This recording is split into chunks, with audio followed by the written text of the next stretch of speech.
안녕하세요. 그리스도 중심의 성경 읽기 함께하는 모든 성도들을 진심으로 축복합니다. 오늘부터 다음 주까지는 함께 이사야 말씀을 묵상하게 됩니다. 이사야서는 구약에 나오는 17권의 선지서들 중에서 가장 처음 등장하는 책으로 시편과 예레미야서와 함께 성경에 나오는 가장 긴 책들 중 하나입니다. 방대한 내용에 걸맞게 이사야서 안에는 모든 선지서의 내용, 아니, 사실 성경 전체의 내용이 한 권에 함축되어 있을 정도로 깊고도 넓은 내용들이 담겨 있죠. 흥미롭게도 이사야서는 66장으로 구성되어 있고 전체 구조를 주로 심판에 대한 내용이 담긴 1장부터 39장까지, 그리고 주로 구원에 대한 내용이 담긴 40장부터 66장까지 나눌 수 있는데요. 신구약 성경도 구약 39권, 신약 27권, 전체 66권으로 이루어져 있습니다. 특별히 이사야서는 다른 어떤 선지서들보다 장차 오실 메시아, 예수 그리스도를 상세하게 예언하고 있는데요. 이사야는 예수님께서 오시기 약 700년이나 이전에 살았는데도 불구하고 마치 예수님과 동시대에 살며 함께했던 사람처럼 생생하게 예수님에 대한 이야기들을 전해줍니다. 예수님께서도 고향 나사렛의 회당에서 말씀을 전하실 때에 이사야 61장 1, 2절을 읽으시고 이 글이 오늘 너희 귀에 응하였느니라고 말씀하셨죠. 또 빌립이 에디오피아 내시에게 예수님을 전할 때에 읽고 해석해 주었던 글도 이사야 선지자의 글이었습니다. 이처럼 신약 성경에는 여러 군데에서 이사야서에 나오는 메시아에 대한 예언들이 성취되었다고 언급하는데요. 사실 신약에서 가장 많이 인용한 구약 성경이 바로 이사야서입니다. 직접적으로만 411번 인용되었고 간접적으로 인용된 것까지 따지면 590번이나 인용되었죠. 이처럼 이사야서는 구약의 어떤 책들보다도 신약과 긴밀히 연결되어 있는 책입니다.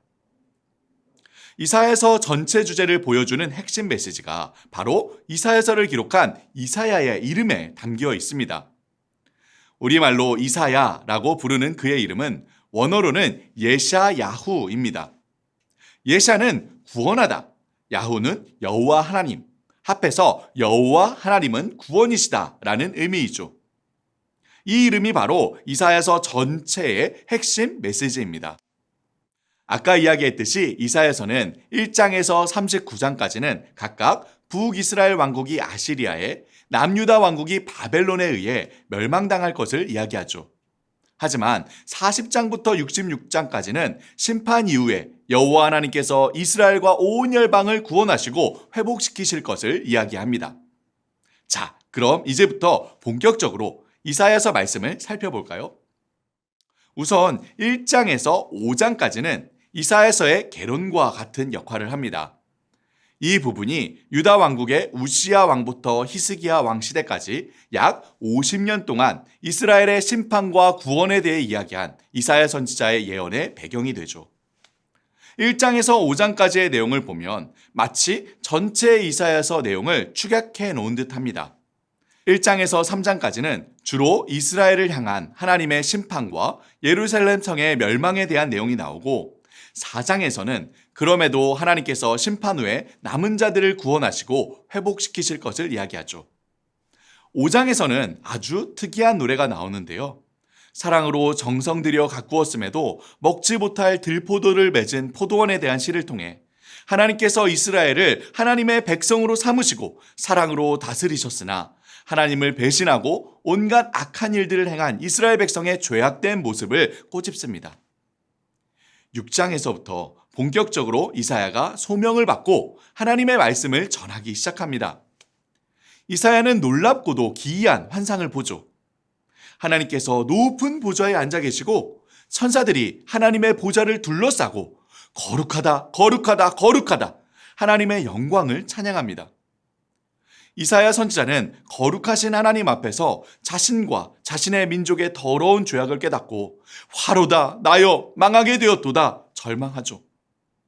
하지만 하나님께서는 이사야를 깨끗하게 하시고 그에게 이스라엘 백성에게 하나님의 경고와 심판의 말씀을 전하라는 사명을 맡기십니다. 이사야는 안타까운 마음에 언제까지 하나님의 심판이 계속될지 하나님께 묻죠. 이에 하나님께서는 온 이스라엘 땅이 황폐하기까지 하나님의 심판이 계속되리라 말씀하십니다. 이사야가 선지자로 소명을 받은 이후 하나님의 말씀을 전하기 시작합니다. 우선 하나님께서는 이사야로 유다 왕 아하스에게 가서 하나님의 말씀을 전하도록 하시죠. 당시에 남유다 왕국은 북이스라엘과 아람의 연합 공격으로 절체절명의 위기에 처해 있었습니다. 이에 하나님께서는 이사야 선지자를 통해 이들을 결코 두려워하지 말고 오직 그들의 왕이신 하나님만을 믿고 신뢰하라고 하시죠. 하지만 아하스 왕은 하나님의 말씀을 신뢰하지 못하고 아시리아에게 도움을 요청합니다. 그리고 하나님의 성전과 왕궁에 있는 은금을 아시리아 왕에게 예물로 바치죠. 비록 아하스의 외교술로 남유다가 잠깐의 위기를 모면하였는지 모르지만 결국 이들은 아시리아에게 하나님의 성전의 은금을 예물로 바침으로 왕이신 하나님을 버리고 아시리아 왕을 자신의 왕으로 인정하고 말았습니다. 이사야 선지자는 안타까운 마음으로 이야기합니다. 너희 민족들아 함성을 질러 보아라. 그러나 끝내 패망하리라. 만군의 여호와 그를 너희가 두려워하며 무서워할 자로 삼으라.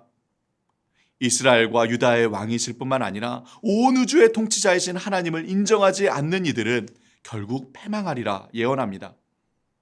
그들의 왕이신 하나님을 버리고 겉으로 보기에 강해 보이는 인간 왕들을 자신의 왕으로 삼은 이스라엘과 유다 모두 하나님의 심판을 받아 멸망할 것입니다. 또 결코 망할 것 같지 않은 크고 강한 제국들도 모두 결국 하나님의 심판을 받아 멸망하고 말 것입니다. 이사야 선지자는 크고 강한 아시리아 왕국도 결국 멸망할 것이며 그 이후에 부상할 바벨론 왕국도 한때 위세를 떨치겠지만 결국 망할 거라고 예언합니다. 그뿐만 아니라 블레셋도, 모압도, 시리아도, 쿠스도 어떤 나라일지라도 하나님을 인정하지 않고 교만한 모든 나라들은 결국 망하고 말 거라고 예언하죠. 하지만 온 세상이 하나같이 멸망의 길로 치달아가는 가운데 이사야 선지자는 한 가지 소망의 메시지를 전합니다. 온 이방 나라들뿐만 아니라 하나님께서 선택하신 하나님 나라 이스라엘도 모두 베어진 나무같이 쓰러지고 멸망하겠지만 그 남은 그루터기가 거룩한 씨앗이 될 거라고 하죠. 이사야는 이 그루터기에서 한 싹이 나며 한 가지가 나서 베어지고 불에 타 다 죽은 듯 보이던 나무가 기적처럼 열매를 맺게 될 거라고 이야기합니다. 다윗의 자손으로 장차올 한 왕이 하나님의 영으로 충만하여 지혜와 능력으로 다스리시며 공의와 평화의 나라를 이룰 거라고 이야기하죠. 이사야 선지자는 바로 이 왕으로 말미암아 하나님을 믿고 섬기는 하나님의 백성이 온 세상이 물이 바다를 덮은 같이 충만하게 될 거라고 예언합니다. 사랑하는 성도 여러분, 이사야서는 이처럼 하나님의 무시무시한 심판의 메시지와 함께 놀라운 반전과 소망을 전합니다. 바로 임마누엘, 하나님께서 심판 중에도 결코 하나님의 백성을 떠나지 않고 함께 하시며 결국 임마누엘, 우리와 함께 하시는 하나님, 메시아가 이 땅에 오셔서 하나님의 백성을 구원하시고 공의와 평화의 나라를 회복하실 거라는 소망의 메시지입니다. 이번 한 주 이사야서를 읽으며 바로 우리를 하나님의 백성으로 회복시키시고 우리를 통해 하나님 나라를 이루도록 하신 메시아 예수 그리스도로 인해 우리 마음과 삶에 감사와 기쁨과 평화가 가득하기를 주님의 이름으로 축복합니다.